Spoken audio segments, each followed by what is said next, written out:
up guys? This is Eve and now I'm going to show you my Alpicool Car refrigerator with 40 liters of capacity and can be filled of 57 cans of sodas or juice and 28 bottles of mineral water with 500 liters lang ha, and also 15 bottles of wine. Ang dimension naman niya is 18 by 23 by 15 inches. So ito yung 18 and ito yung 23 and ito naman yung 50. And also, yung bigat niya is nasa 15 to 16 kilograms lang. Ang nagustuhan ko sa kanya is you can use it at your home, car, or any outdoor activities, especially camping. With 60 watts rated power, and the voltage is 12 by 24 volts, and sa AC naman niya is 220 volts. And now, ipapakita ko naman sa inyo yung loob niya. And by the way guys, this is a trolley. So, on the tayo. You can bring it anywhere. So, ito siya guys.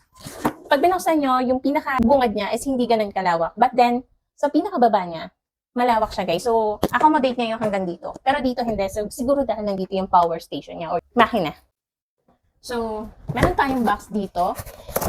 And it comes with a manual. The socket cord or adapter.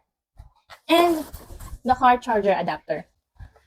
So, ayun guys. You can also charge this through solar with solar panel of course. And by the way guys, yung binili ko is yung with batteries. So, yung battery niya will last up to 4 hours of usage. So, ang freezing point naman niya is negative 20 degrees Celsius to 20 degrees Celsius. So, paano siya gamitin? First, bubuksan niya yung battery niya. Then, pag tumunog na, press the power button. And also, ang gusto ko sa kanya is pwede ka mag-charge. Ayan. Meron nga pala to siyang app guys na makokontrol mo yung freezing niya or pwede mong i-lock, child lock through its app. So, ang mga buttons niya pala guys is settings, power, plus, and minus. So, dito ma-adjust mo yung lamig niya, yung temperature niya, or you can use your phone through its app. So, yun lang guys. Sana nagustuhan niyo itong video ko.